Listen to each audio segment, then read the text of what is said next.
And now, the Houston Football Show, brought to you by Inside Edge with your hosts, Aaron Wilson and Jayson Braddock.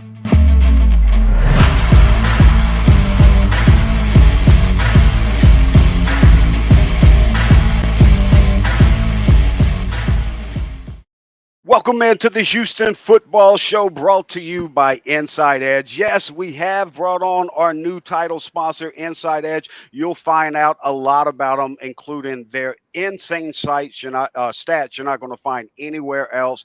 Pro teams, PRs, the websites that have the best sites that you go to, they all get the Inside Edge, and we're going to let you know how you. Now, yes, it's been made available to the consumer, and we're going to let you know how you can get it, also with a discount as well. But we've got to get it started here on the 4th edition of the Houston Football Show. Of course, Aaron Wilson, Jonathan Danger Cole producing for us. And before we get the show kicked off, Aaron, you had a little bit of breaking news with the Texans roster that came out a couple of hours before the show this evening. Right, yeah, a couple things happening from a health standpoint, also from a roster standpoint. So now that they've already moved on from Jordan Jenkins and Chad Beebe, Harrison Elliott, and they also cut Damian Daniels. And the roster moves aren't super surprising. And Damian's someone that they might keep in mind for the practice squad. But at this time, yeah, he's cut. And, we'll see what happens next. And then, Kenyon Green, he's making progress. His concussion symptoms have subsided. His knee is getting better. I don't know when he'll start practicing. It sounds like it'll be more of a, at the soonest next week, but that would be good. And then I think Kevin Pierre-Louis, who did not practice today, is expected to return tomorrow.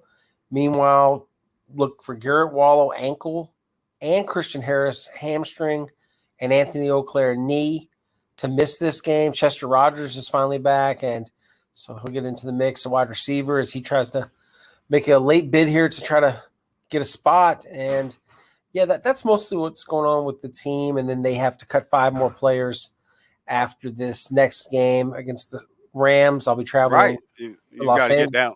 Yeah, absolutely, on Friday morning to watch the game and see them. So yeah, I'm excited and looking forward to learning more. And of course, the big talk of the team is Dameon Pierce, the running back from Florida, their 4th-round draft pick.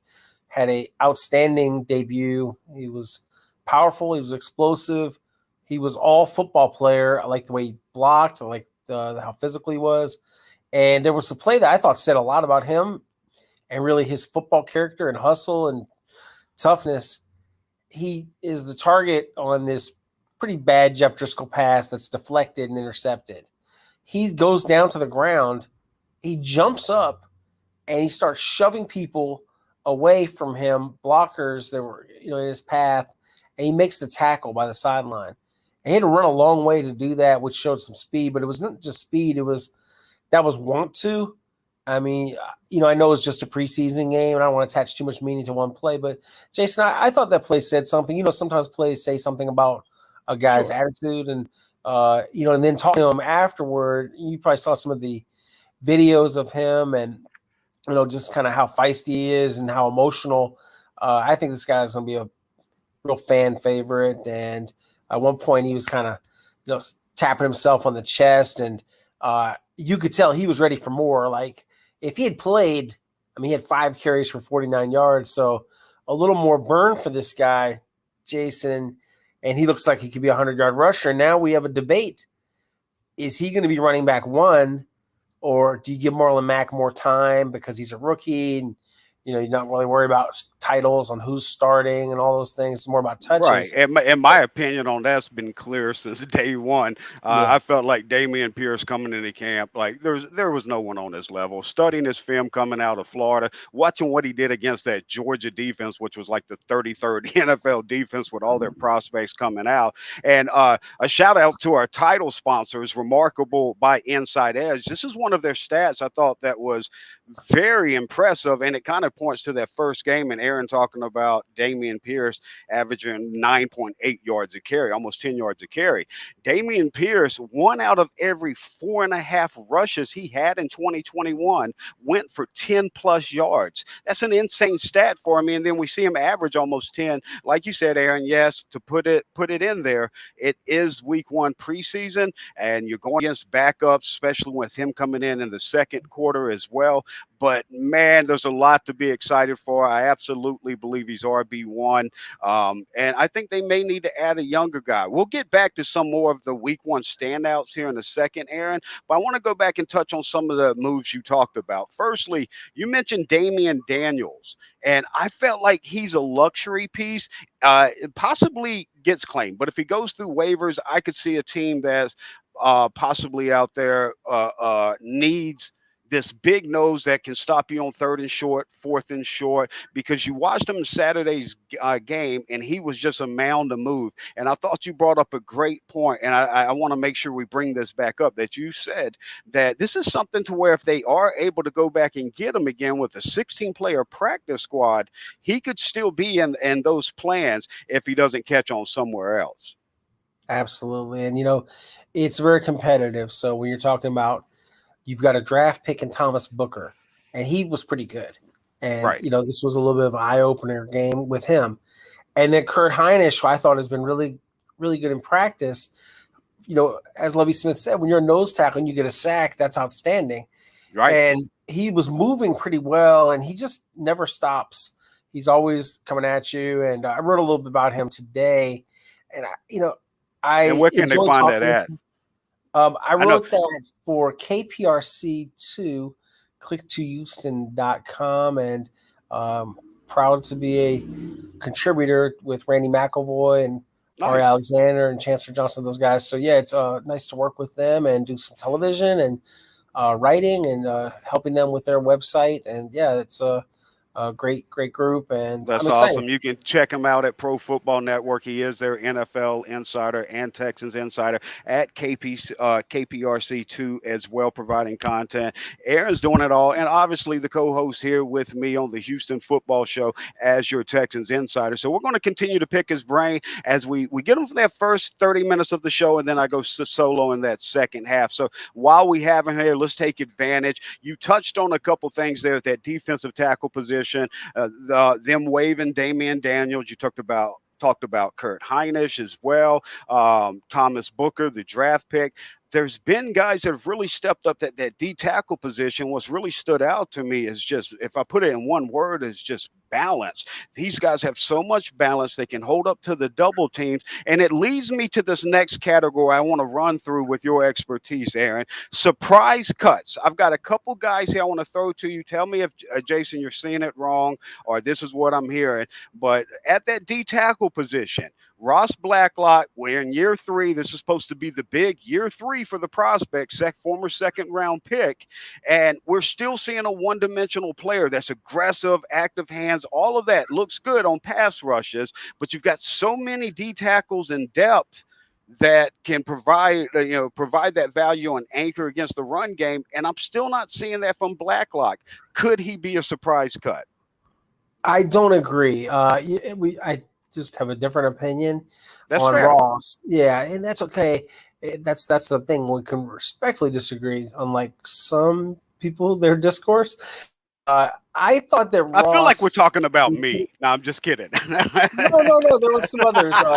Actually, you're not in any drama right now. Yeah, not right now. I put that in my other past. individuals in this market. I met Phil Jackson. I found my zen. I'm at peace with everyone. Everyone who doesn't like me, I'm just like, okay, well, I'm not going to beef with them. I found my zen. That's like me. I went to yoga class tonight, and I feel very calm and relaxed and stretched out. So I really needed that. So, I was tired, but I went anyway. But to Ross, I saw a guy that was penetrating, that was disruptive, and was hard to block. And I feel like he's more of a gamer than a practice guy, always has been. And I'm interested to see more from him because I feel like his ceiling is higher than Kurt Hinish and some of these other players. I think his ceiling is probably higher than Roy Lopez, who's a starter. But for Ross, it's always been about being consistent, putting it together. But I do like a lot of things I see from him.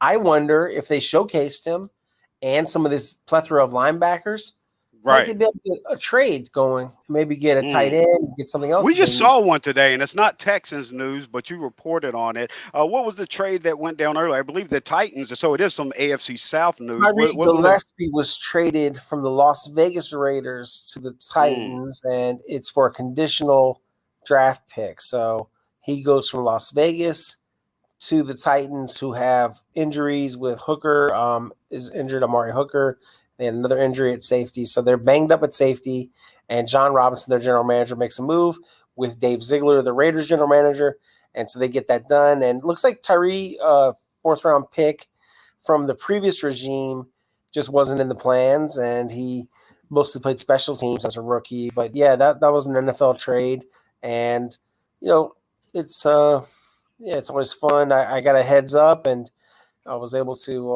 it was really fortunate. It took 2 calls and then 1 text, and so that I was able to get everything I needed. And that doesn't happen every day. So I'm excited. Was happy to report that. Wish him luck in Nashville. We'll see how he does. Absolutely.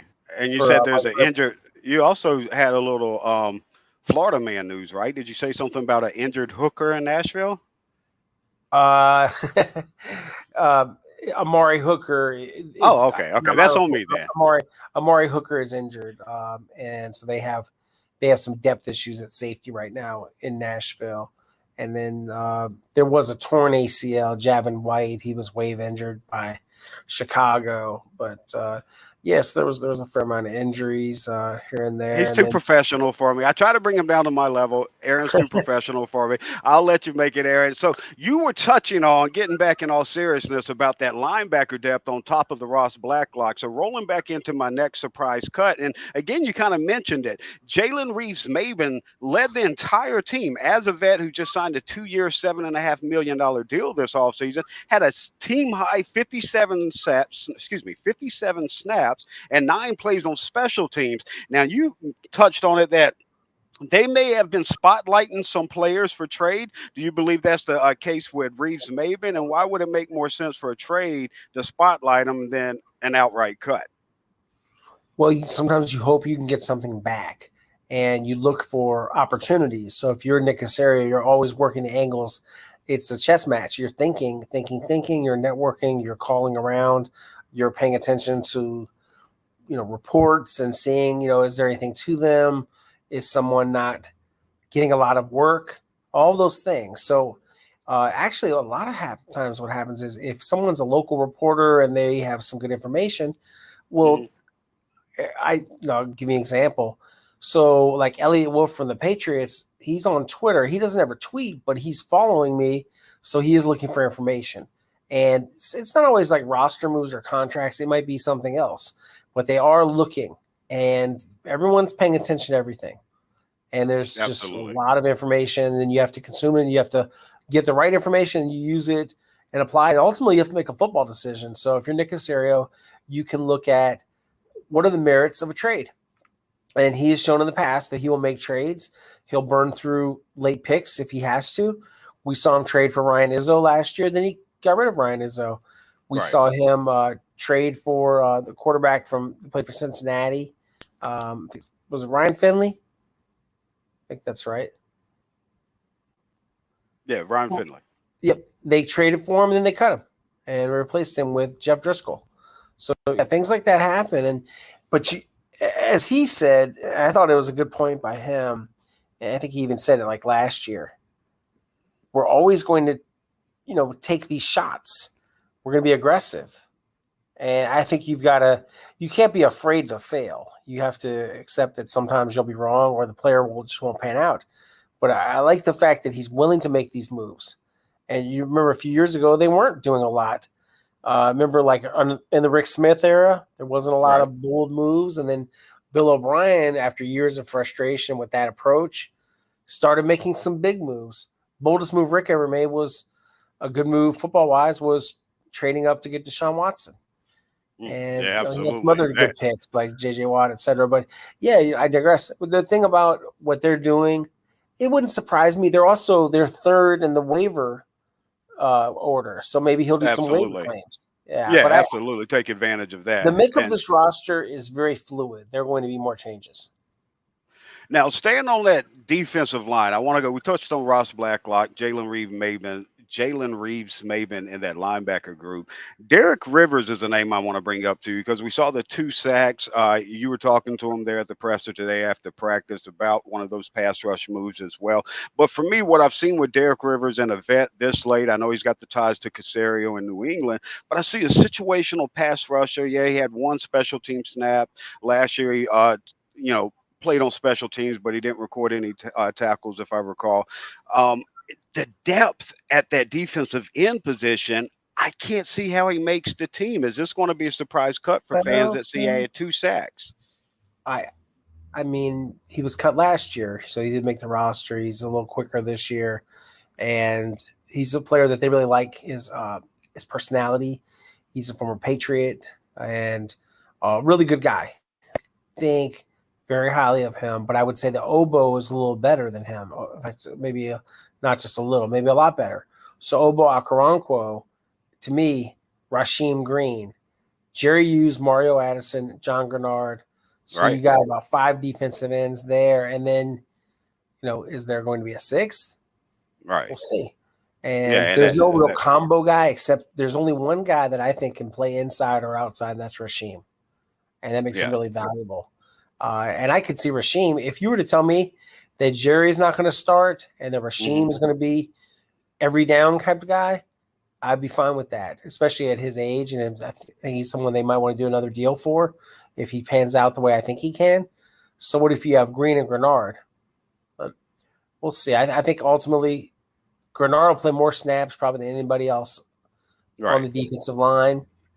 Him and Malik Collins, and then you'll have something of a rotation with the other defensive end spot. But it's a good problem to have. And yeah, Derek could be outside looking in. He would be great for the practice squad, and then eventually you elevate him some, or you run out of elevations. But you just have to factor in injuries. So when you talk about a plethora of depth right now, that can change so fast, Jason. Where you That's a a great couple point. of injuries and you don't Absolutely. have it.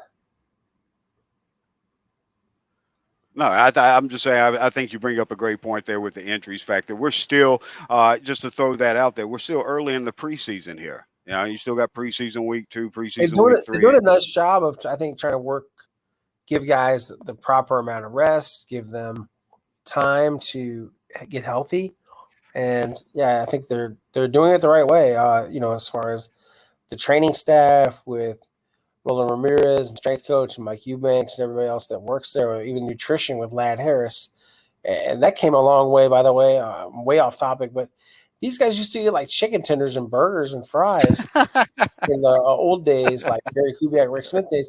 Now they get a lot of healthy food. These guys have Okay. smoothies. They've got really very healthy stuff to eat.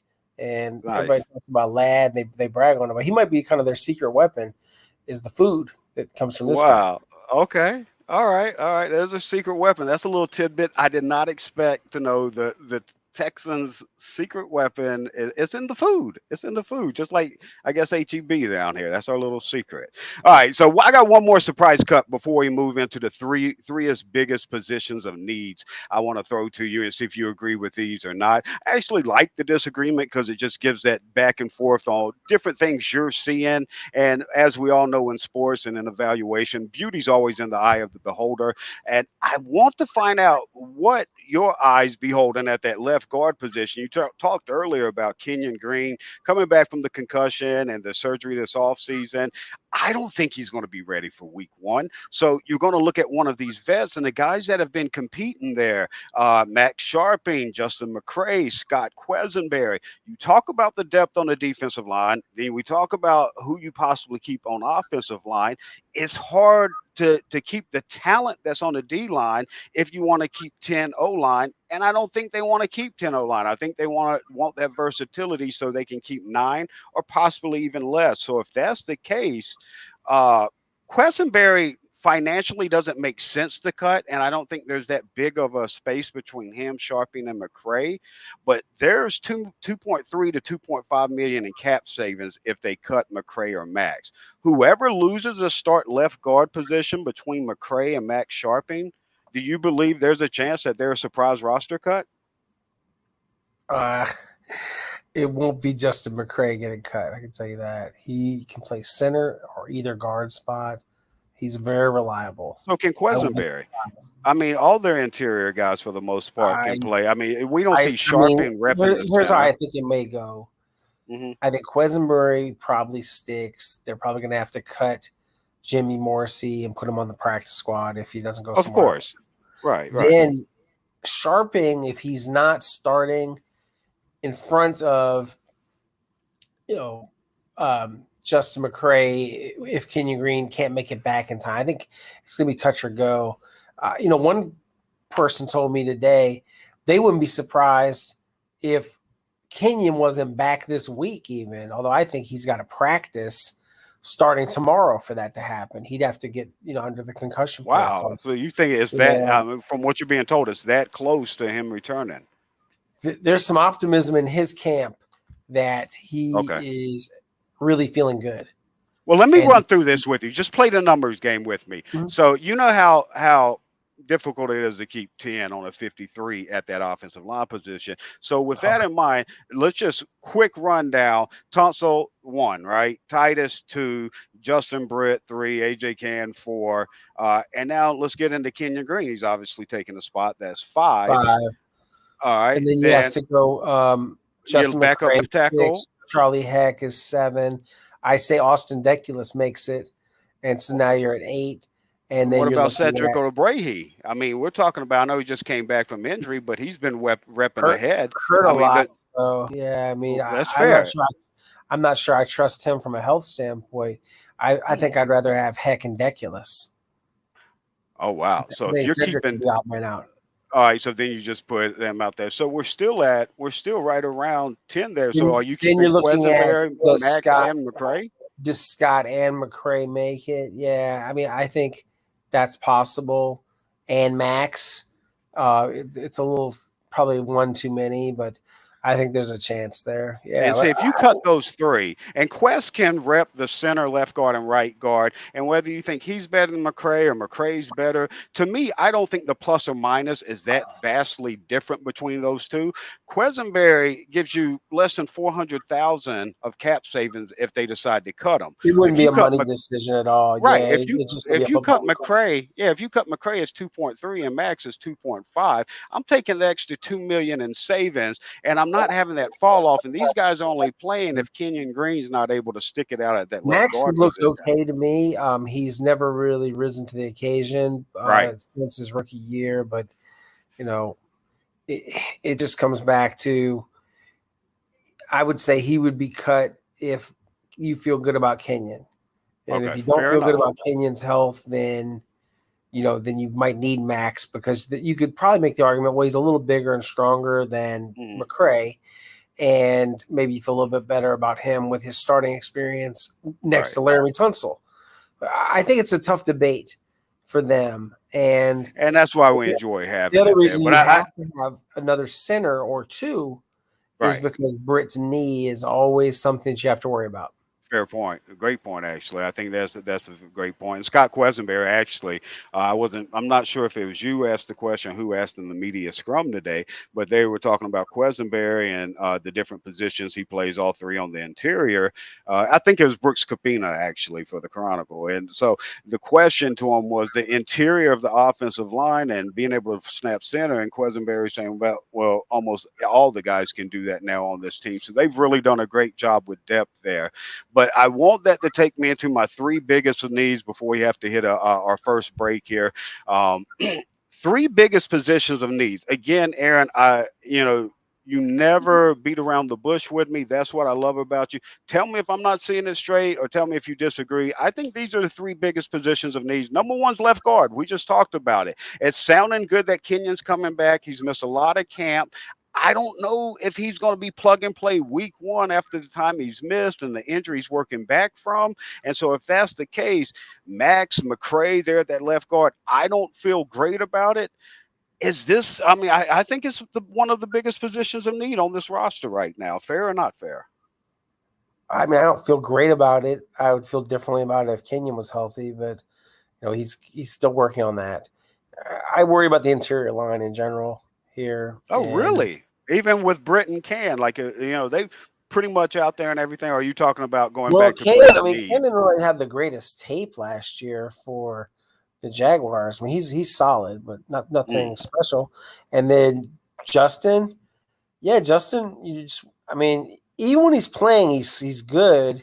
He's above average, not a Pro Bowl center.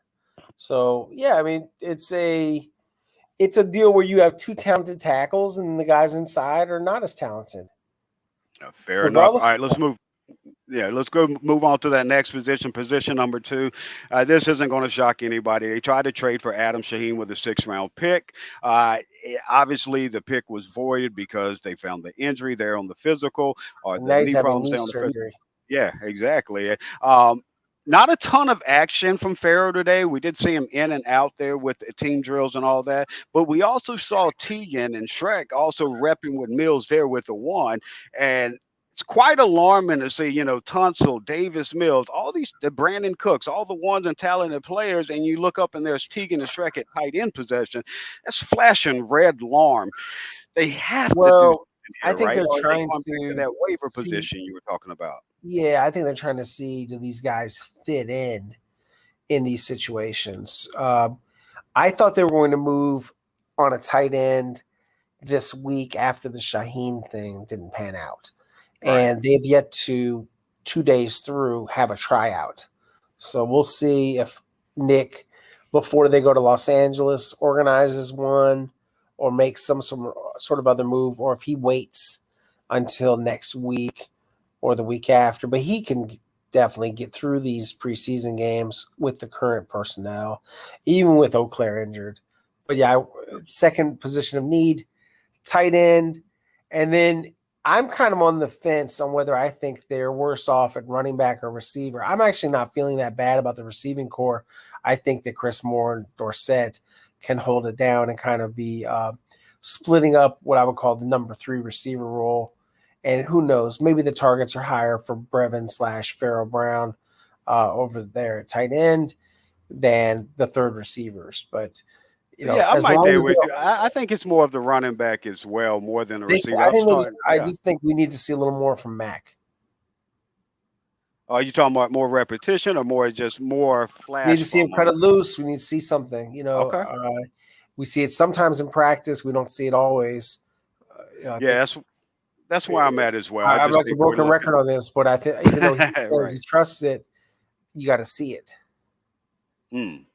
And so, I mean, that's a big question, because if Mac isn't right, or knock on wood, if something happens with him or with Burkhead, they're so thin at that running back position. You got to think they'll at least go out and find a running back to add to the practice squad. There could be someone. Look at how loaded Cleveland is. Look at like Jerome Ford. Look at all the guys they have. Dearness Johnson, even they had a bad game the other night, fumbled. Yeah, they've got backs.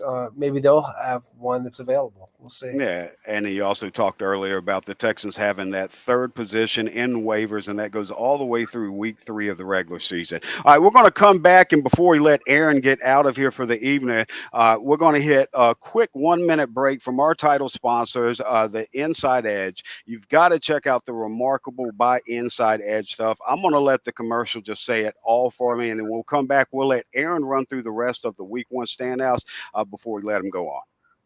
For our listeners looking for an extra edge, we are excited to share a tool with you that our team uses here at the Houston Football Show. My Inside Edge is a destination for sports bettors and daily fantasy players where they can access for free matchup-specific insights and projections to help make informed bets and build winning fantasy lineups. The insights are endless. You'll have access to game matchup notes, player props, leaderboards, player ratings, and much more. The real gold mine, though, is Inside Edge's 5-star picks.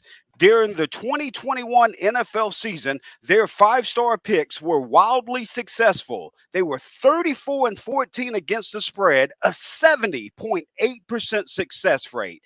Access to the five-star picks is only $20 per pick, or get the deal of a lifetime. Every five-star pick for the entire year for just $149. What's more, our listeners can save 10% off this access by using code Houston. That's code Houston at Inside Edge. All right, we're back here after a word from our sponsors, Inside Edge, the title sponsor for the Houston Football Show, brought to you by Inside Edge. All right, Aaron, before we let you out of here for this evening, let me pick your brain. Couple week one standouts. First one you touched on a little bit earlier, Ogbo. What I saw from him, just exploding, edge bend, powerful, natural balance, motor. And you talked about Rasheem and both of those guys, and I won't go back into the depth on D-line and O-line and what they keep, but the talent's there. I was impressed with what I saw. Is this what you were expecting with what you heard from him coming out of LA? Well, yeah, Obo Okoronkwo has a really good spin move. You saw what he did against a first-round draft pick that has a nasty streak, Trevor Penning, and he was really feasting on the rookie. And these are things that he can do. He's in great shape. He's the only guy that I've talked to him about this. He rushes really well from a 2-point stance, and not all of them can do that. Not everyone is capable of standing up, and he's one of those guys that can do that. And I think that makes him a little bit different, sets him apart a little. He's a local guy. A-Leaf Taylor was the Big 12 Defensive Player of the Year at Oklahoma. And with the Rams, he grew and he was around a lot of outstanding players like Aaron Donald.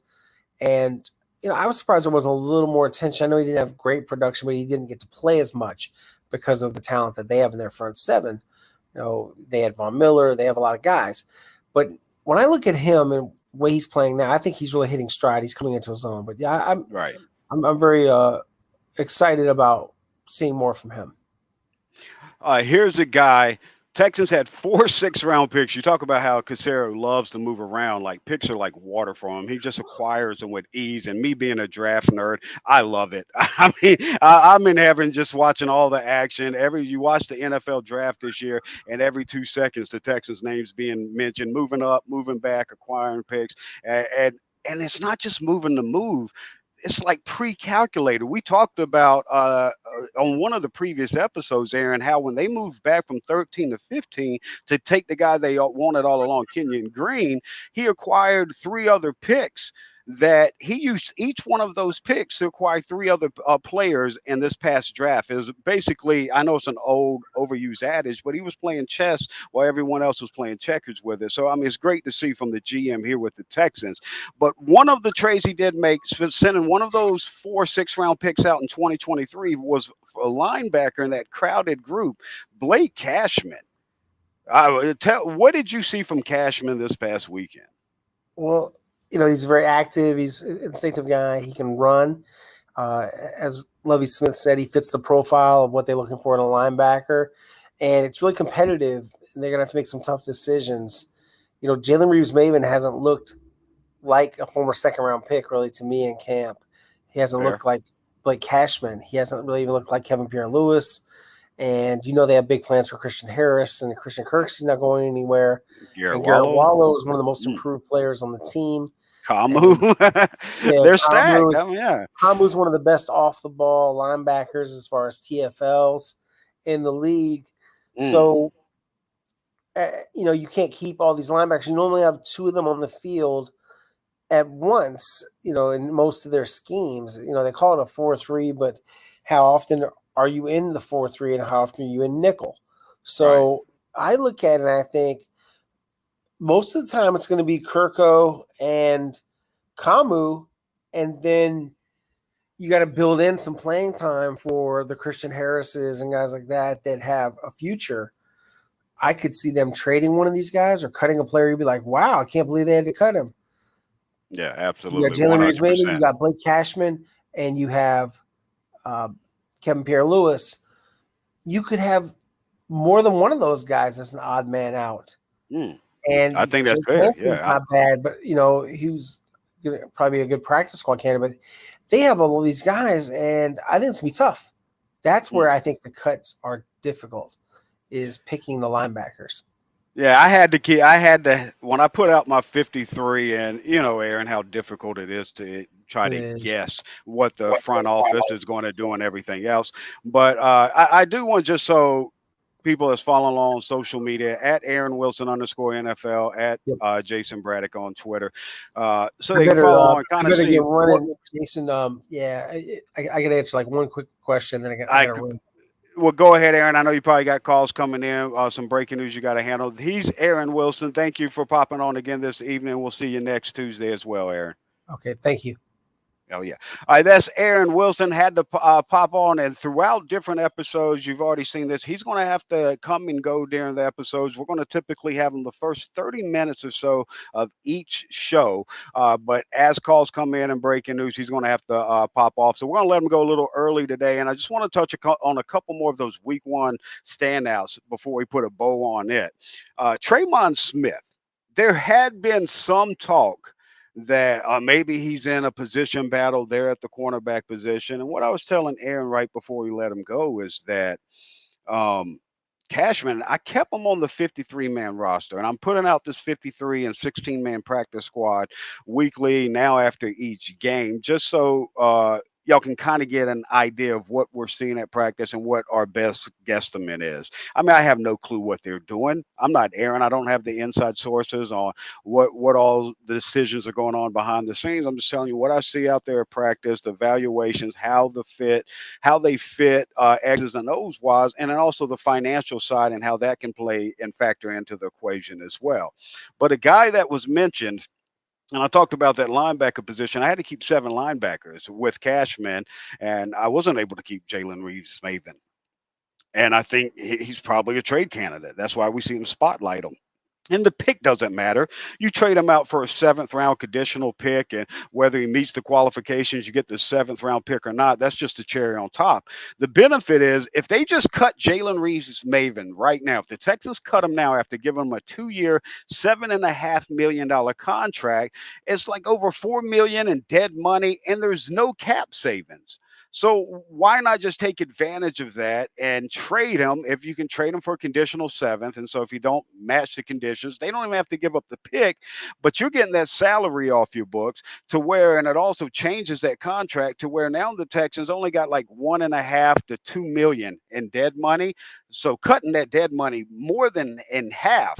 And then the big deal is the cap savings, 2.5 million. In cap savings. You might be saying, well, the Texans there at 30th or maybe 26th, depending if you look at over the cap or Spotrac. Regardless, they're towards the bottom. And whether you're talking about having that money to make other moves this year or not, it does play a part in the future as the salary cap rolls over. And the Texans are top 5 in salary cap the next couple years and going on. But getting back to all this, the cornerback position is another position where I had to have them. I had to have the Texans keep 6 cornerbacks. Just they had some of the injuries last year. Derek Stingley, we got to see if he's going to be able to go through being battle tested when the NFL season starts. And one of the guys, there had been talk out there that he could possibly get cut. And Lovey shushed that this week by saying he's their number 1 kick returner. And I'm obviously talking about Tremon Smith. But Tremon hushed that before Lovey came out and said it, just with his play. In this preseason week 1, he had an interception, a pass defense, a special teams tackle, a kickoff return, and a punt return. I mean, that type of value you don't let go, especially on the contract he has. And he's also got around like 300,000 plus guaranteed. So it wouldn't make sense to just move him with all the depth he provides on a 53-man roster. So just wanted to spotlight that because I don't know if people understand the type of utility, and utility may be a disservice to Tremon Smith, but just the way he can fill so many roles and do it at a high level as well. And I think he put that exclamation point and probably heard some of the talk out there about him not making the team. And he put that exclamation point on it Saturday night. Cameron Johnston, yes, you know me, I rarely talk about kickers, punters, long snappers. Cameron Johnston, on 6 punts Saturday, had a 56.5 yard average. And I know I'm nerding out on this. We don't want to talk special teams unless it's returns or whatnot. That's a game changer. When you talk about the third element of football, offense, defense, special teams, that is owning it. And that's a field position switcher right off the top. Another thing that's a field position switcher is Lovey's defense.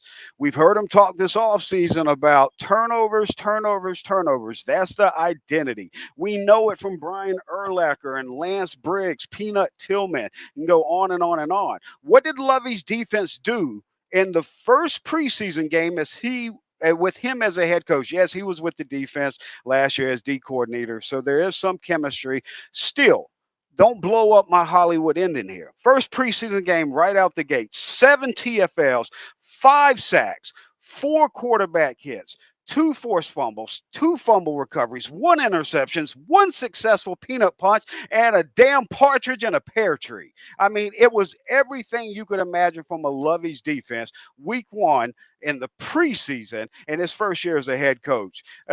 I like the guy. I definitely like the guy. I'm gonna just leave it at that. I like the personnel they brought in. I've been critical of this organization in the past, but I think rightfully so at times, but sometimes maybe overly critical.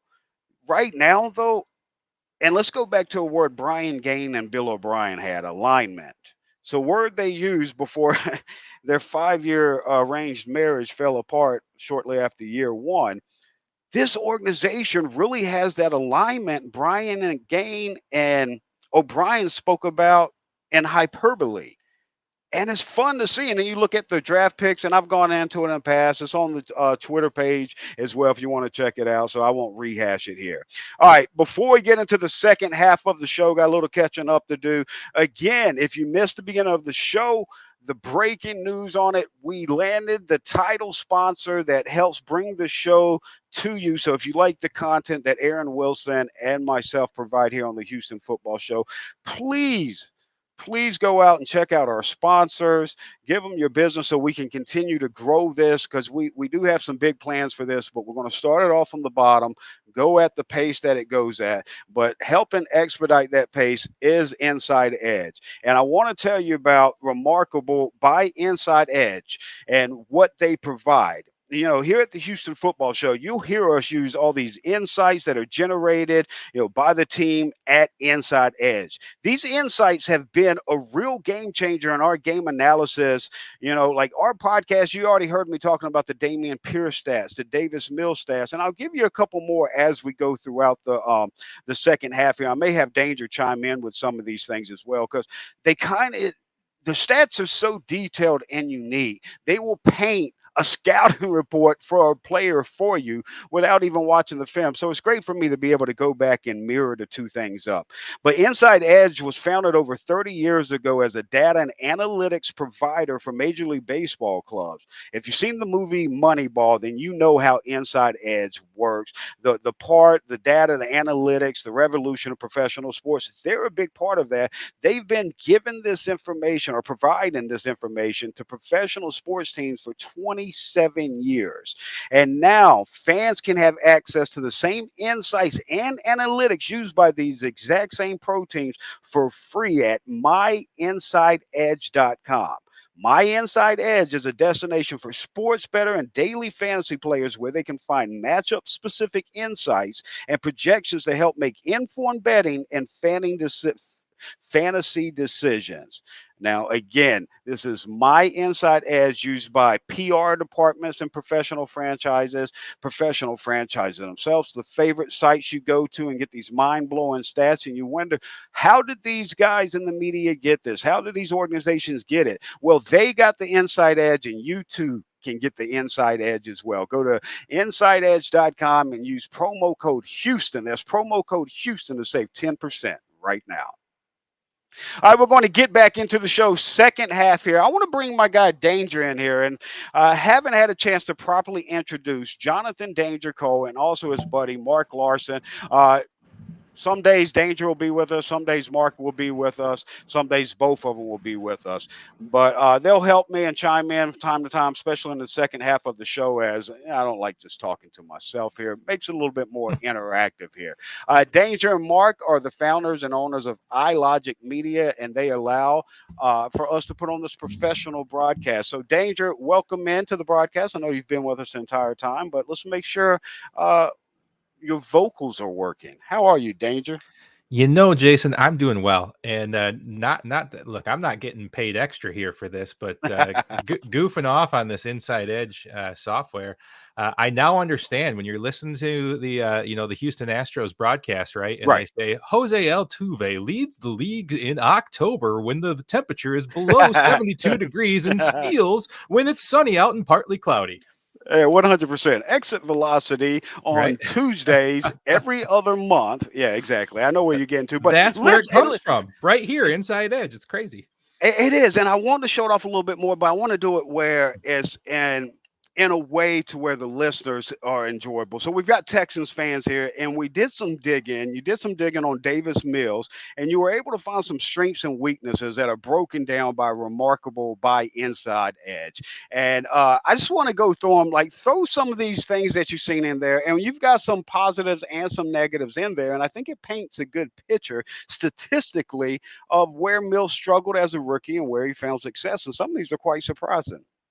Well, I mean, there's a lot of information in here. I mean, when you click David Mills' name, the first thing that pops up is a passer rating of 63 on road games, one of the worst, if not the worst, in the NFL.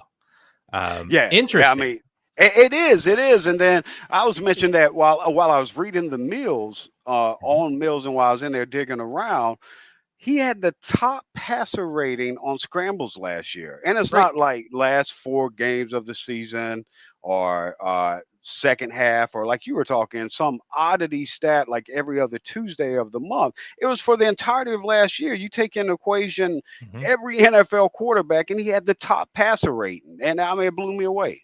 So let's so I'm a fantasy player. Okay. Full disclosure, I live in Michigan. I don't follow Houston as closely, right? So what does this mean to you, Davis Mills, with this scrambling passing? What's the new scheme this year? Is that going to help me? Is Davis Mills somebody I'm going to stash in a 2 QB Well, league? here's what it means to me, Danger. And I think that's a good question because you talk about marrying it with the scheme with Pep Hamilton. And I think we're going to see RPOs. I mean, a lot of people, if you want to oversimplify it, they'll say Pep runs a West Coast offense. Well, he does, but it's not just West Coast offense. He said himself, if you go back and look at past quotes, that he came up under Coryell. So you got vertical elements to it. He's going to excuse me, he's got RPO elements to it. You're going to have zone reads. And I mean, this isn't brand new revelations. All I did was go back and look and see what he did with Herbert, what he did when he was with Andrew Luck with the Colts. And this was stuff like with Luck, people would say he's got sneaky athleticism. Well, let's go with that same verbiage. Sneaky athleticism for Mills. No, he's not going to be Lamar Jackson, but he's going to move the chains for you. And it's another element that keeps the defense on their heels, so to speak. But a couple more of these stats that really just blew, kind of blew my mind was that last year, in late and close games, again, these stats are brought to you by Remarkable by Inside Edge. In late and close games, Davis Mills had the third highest passer rating in late and close games, and the only 2 quarterbacks ahead of him were Matt Stafford and Patrick Mahomes. That's mind blowing for a rookie that had 11 starts since high school. Only 11 starts in college that come into the NFL and have the third highest passer rating in late and close game. Am I making too much of this, Danger? I mean, maybe they were a historically bad offensive team last year, right? I mean, I'm looking through just their overall team stats here: 2.9 yards per carry up the middle last year. They couldn't run the ball. Eight rushing touchdowns Oh, on the season. I the mean, injuries, whew, the injuries hit all over that offensive line, and they couldn't yeah. run the ball worth anything. I mean, actually, Rex Burkhead averaged 3.50 yards per carry out of 49 qualified running backs. He ranked dead last. Oh man. But It wasn't good, man. And 29% of their drives ended in 3 and outs. I mean, they just couldn't move the ball. So I like these small stats you're finding about Davis Mills. And there's some good stats on there about Marlon Mack too. Did you click through his?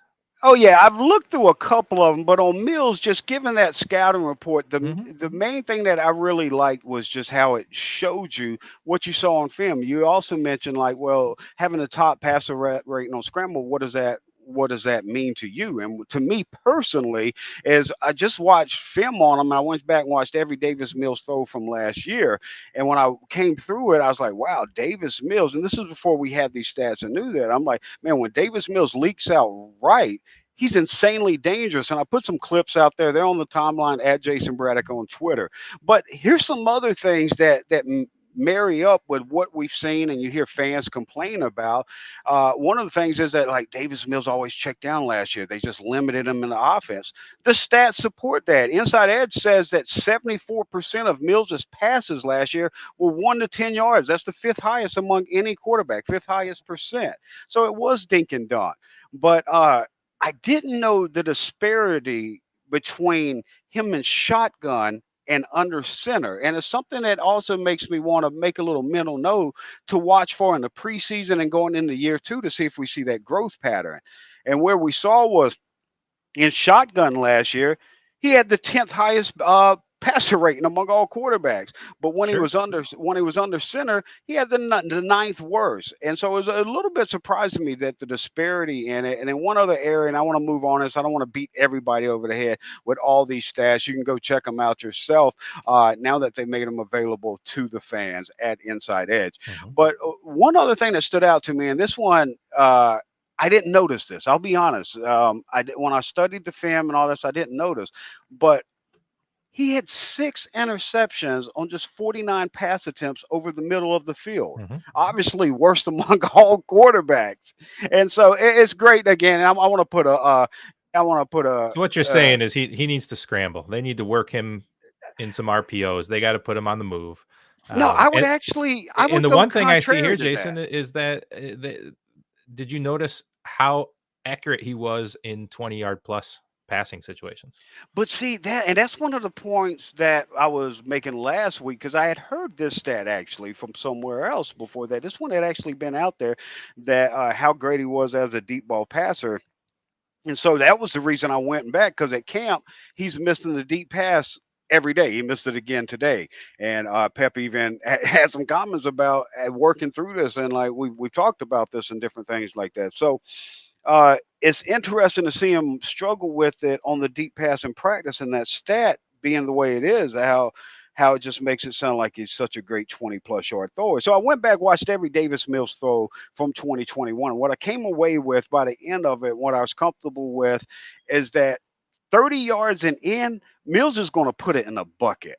Once you start getting past 30 yards, routinely, consistently, the ball was inside and short. And so this is a point where it also, you don't want to just completely, if you're an evaluator, if you would like to do the eye test yourself, you don't want to completely neglect what your eyes are telling you. And that's what I love about it, is that I can go look at the film and then marry it with this, or then see Mhm. where it disagreed. And when it disagreed with that stat, I went to film and I'm so insane. I went and watched every single throw so I could know exactly where that cutoff point was. But let's take a little break here. We got a couple more segments. When we come back, I want to hit on the young and unknown wide receivers for the Texans and the unknown defensive tackles. But before we do that, we got one more commercial from our title sponsors, Inside Edge. Let's go ahead and run that, Danger. We'll come back and finish off the show. For our listeners looking for an extra edge, we are excited to share a tool with you that our team uses here at the Houston Football Show. My Inside Edge is a destination for sports bettors and daily fantasy players where they can access for free matchup specific insights and projections to help make informed bets and build winning fantasy lineups. The insights are endless. You'll have access to game matchup notes, player props, leaderboards, player ratings, and much more. The real gold mine, though, is Inside Edge's 5-star picks.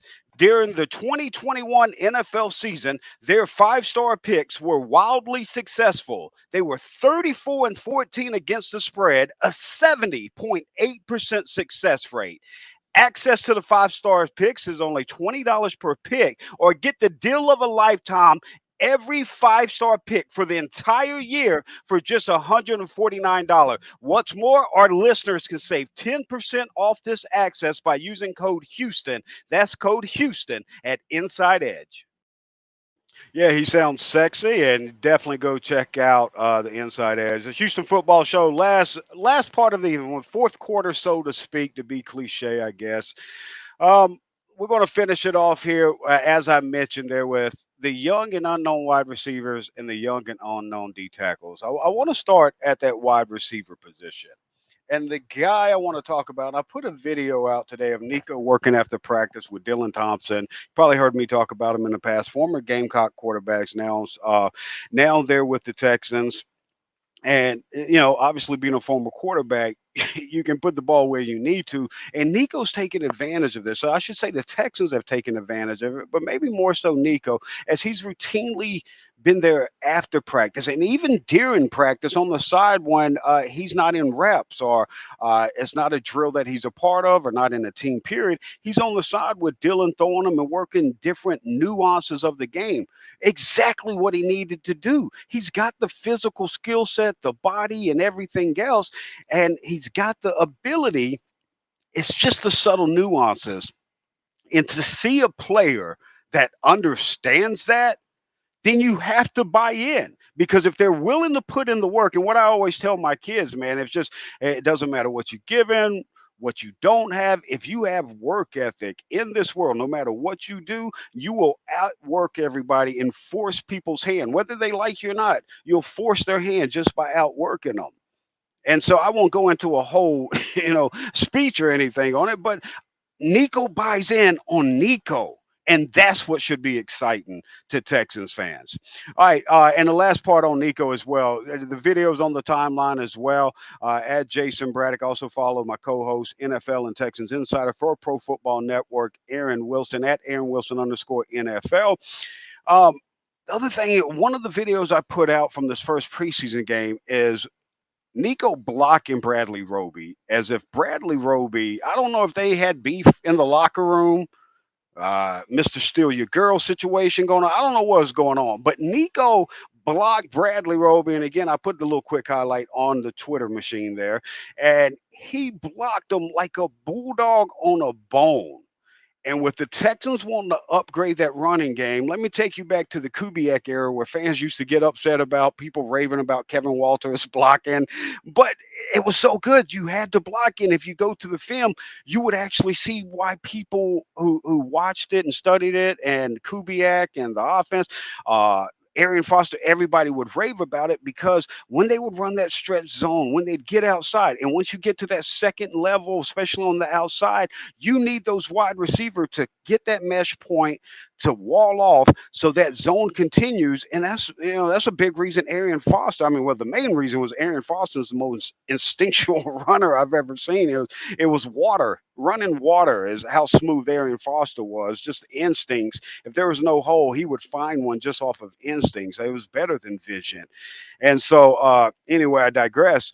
But when you have wide receivers buying in, especially a 6'4", 221 out there, second, third level blocking, and an offensive line with this size and mobility that can, get their guys, has the chemistry, get to the second level and open those mesh points, then I think it's exciting and just adds to Nico's value. But moving on, a couple of the guys we want to talk about. One guy, first off, I talked a lot about during this camp, Connor Weddington. Talked about him when the Texans first signed him this offseason, and mentioned that he'd played 3 years at Stanford with Davis Mills. These guys were close. They had chemistry. I also talked about him in a 6'1" wide receiver that has some like running back return abilities. Like you could do some Ty Montgomery type things with Connor Weddington if you want a guy that's now with the Patriots. But 6'1" guy with a 6'5" wingspan, has been catching everything, also gives you depth on the return team as well. If the Texans keep 5, I've had him on the roster this entire time, my 53-man roster, until this week. And the only reason I took him off is just my takeaway from what I've seen at practice and preseason week 1 and what we've seen from this regimen is they love vets. They love their vet guys. So I don't think Philip Dorsett and Chris Conley are going anywhere. We already know him. I've been telling you since day one that Brandon Cooks, Nico Collins, and Chris Moore. Chris Moore is that third guy. I mean, Chris Moore reminds me of Brandon Lloyd, the little Spider Man. Just throw it out there. He catches anything in his radius. I mean, it's insane. That's wide receiver 3 to me. But right there behind him is Chris Conley and Philip Dorsett because they're the vet guys, and they can rep different wide receiver spot. Conley can provide you depth at the 1, 2, and 3. I mean, he can go X, Y, or Z. It doesn't matter. And his intelligence, and he's like a coach on the field as well. So I don't see them moving away from Conley. You're not overpaying these guys. So the key is, are they able to keep a 6 wide receiver? And if they are, it's going to be between Chester Rogers, who Aaron mentioned early on the show, just returned today, had a great first day before he injured his ankle coming down on an insane catch going over the back of a DB in the back corner of the end zone. But then on the way down, rolled his ankle, and he's just able to return today. He's got a chance of making the roster. He could be that 6th guy because he's a vet. He knows what to do. You know what you're going to get from him. Me personally, I'd rather see it be Connor Weddington. Connor was kind of mad at himself. If you watched during the game, he had a punt return, looked up at the big screen and saw he fair called it. Looked up at the big screen and saw 10 plus yards of space and knew that as an opportunity in a preseason game, he could have made an exclamation point, and he chose the fair catch it. Looked at the replay and was pretty upset with himself. I expect him to save that memory in the back of his mind going into preseason week 2, especially with Jalen Camp and Johnny Johnson III both catching touchdowns. And that takes me into these next 2 guys. After Johnny Johnson III started that preseason game with a bad drop, the nerve subsided. We saw him catch a touchdown and then a highlight reel catch with multiple spin moves after the catch. I think his best position is practice squad. If they want to bring him in and force the issue, like, hey, we want want to put him in that slot position to use his quickness underneath to uncover quick, give Mills another safety blanket out the slot underneath with his 2 tight end set. I could see them doing it, but I just wouldn't keep him over Weddington. I think he's a practice squad guy unless he catches on somewhere else. I think he hangs on to that final cut at the 53. Next week, they'll cut down to 80. Today, they cut down to 85. Next week, they'll cut down to 80. And then in 2 weeks from today, they'll cut down to 53. After that final 53 cut down, if he clears waiver, I think Johnny Johnson III will come back on the practice squad. I also think Jalen Camp will. I know he had a great adjustment on that 4-yard touchdown catch, but he needs to show it consistently. And maybe he's a game-type player. And so if he's able to go out there in a preseason and show it consistently, maybe he can compete for that 6th spot. But I think Johnny Johnson III and Jalen Camp best suited for that practice squad. And I think that 6 wide receiver spot, put the vets on there, Chris Moore, Philip Dorsett, Chris Conley, Brandon Cook, Nico Collins with them. Those 5 guys, those are your top 5. They know what they're getting from them, and they've got their growth upside potential in Nico Collins. They got that as that number 2 wide receiver. So that 6th guy, if they want to go with that vet guy, been there, done it, and they know what they're going to get from him, Mr. AFC South, this was the 3rd team he's played for out of the 4 in the AFC South. I think the Jaguars is the only one he hasn't played for. Chester Rogers, I would understand it. I mean, that's their MO. If you have an MO, stick to your style. That being said, the value we used to see Chester Rogers also provide some punt return value as well, or return value as well as Connor Weddington. So I think that's what we're going to see. Do they go with the upside and chemistry of Weddington with Mills? Or do they go with the vet and Rogers? And I think that's the battle we're watching. And unless Johnny Johnson III and Camp just consistently build off of their touchdowns in preseason week 1, I think they're best suited for the practice squad in 2022. All right, lastly for the show tonight, young defensive tackles. I'm going to run quickly through this because Aaron touched on these guys quite a bit in the opening as well. But he talked about Thomas Booker, like, getting attention. I'm one of those guys, he caught my attention. We've seen the pictures of the quads, and I'm like, okay, is this just another, flash thing, big quad guy? But those quads aren't for show. I mean, the eye test meshes with what we saw in preseason week 1. He has an insanely powerful base that whether it's 2 guys or just one-on-one or what, he's constantly moving forward, and they're not able they're not able to get any push. He doesn't even have to anchor because they can't get push on him for him to even have to anchor, even with the double teams. It's exciting to have that type of clog there in the middle that can come in behind Lopez and Malik Collins in the rotation there with the D tackles to kind of give you a visual image. Think of a T-Rex trying to push. I don't know what would be big enough for a T-Rex to push. A million pallets. There you go. I don't know why I'm thinking about pallets. And they're all one by one. Never mind. Let's just stick with the pallets. I'm starting to break down how they would fall with his tiny arms pushing them. All right. OCD. All right, back to it. But imagine a T-Rex just pushing something, right? And those legs just churning. No matter what he's pushing, it's giving up ground because his legs are so powerful. And I'm not saying Thomas Booker has tiny T-Rex arms. Don't. I'm not insulting the man. I'm just saying the powerful legs and the base. That's what you get from Thomas Booker to paint that visual image for you. Kurt Hinish. A lot of people are raving about Kurt Hinish. A lot of people in the local media has been raving about him from day one. I was a little bit late to the party, I must admit on this, but watching in that game, the balance, the way he keeps working, the motor combined with it. You heard us at the beginning of the show. I think Ross Blacklock's spot could be in jeopardy. I love Ross Blacklock coming out. And I said, all right, it's just year one. He's in Bill O'Brien's doghouse. Year two, new staff. Year three, I can't say it's a new staff, even though there is some changeover and everything. It's year three. You're a second round pick. You have to show that growth and be able to anchor. And these D tackles across the board show that ability to anchor. And no, they're not the pass rusher that Blacklock is. None of them have the pass rush ability outside of Malik Collins that Blacklock has. But that being said, they have balance and they're not. You remember when we would complain about J.J. Watt when we do film study or it was pointing out to the fans or whatever. When JJ had free reign, he'd come off the edge and then you could drive an 18-wheeler off his side, so teams would just run to that side at JJ.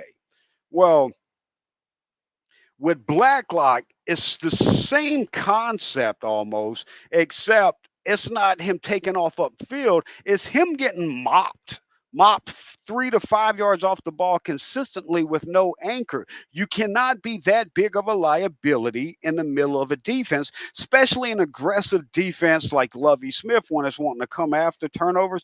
You need somebody that can give you some pass rush from the interior, but can also at least hold up to a double team. You don't need to beat it, and Blacklock is showing where he's trying to drop that knee down to be able to at least anchor there and hold the two guys up. But even with that, he's getting moved off the point. So Blacklock, I believe it's a big preseason. I know Aaron said he's not on board with me. I've been wrong a million times before, so it wouldn't surprise me if I'm wrong on this. And I'm not saying Blacklock's going to get cut. I'm just saying the multiple talented defensive tackles in that group behind Lopez and Malik Collins, Thomas Booker isn't going anywhere. There's some decisions there, and with the Texans probably keeping 5 D ends, you probably only want to keep 4 D tackles. So if you're keeping Booker, Lopez, and Malik Collins, it's Blacklock or no one else, or it's Kurt Hinish, or it's Michael Drumfor, just all these guys have that balance and are able to anchor down. So I'm not saying Blacklock does get cut. I'm just saying I wouldn't be shocked if we saw them keep somebody else over them, seeing how Caserio wasn't the one that made the selection there to use the second round pick on them. And as far as being a liability there in the run game, he has to show that he can at least sustain for 2 seconds, if nothing else, sustain for 2 seconds in the run game there in the middle of the defensive line. Michael Drumfor, we don't talk a lot about him. We saw him play a little bit with the Texans last year, but again, D tackle, balance. And lastly, to end the show, this is a guy that caught my eye that I haven't talked about at all during camp. I don't think 6'4", 270 pounds. I think he's a little bit out of position here with the Texans and their 4-3 and what they're asking him to do. Plays more like a 5 technique in the 3-4, but Damone Harris, and again, not a D tackle, edge player. No way he can make the team unless injuries hit, because we've gone over it ad nauseum, the depth at the DN position. Damone Harris is a guy that could catch on to another 53. If he doesn't, it's a guy I'd like to see back here on the Texans practice squad. He played with strength, balance, and his motor doesn't stop until the whistle stops. And so I don't want to go too much more into detail. I want to break down what we saw from week one. We got preseason week two coming up this week. For Aaron Wilson, I'm Jayson Braddock. We want to thank Danger Cole and iLogic Media for producing another episode. Episode 4 of season 1 of the Houston Football Show with Aaron Wilson and Jayson Braddock. Houston Football Show brought to you by Inside Edge. Until next Tuesday, thank you for listening.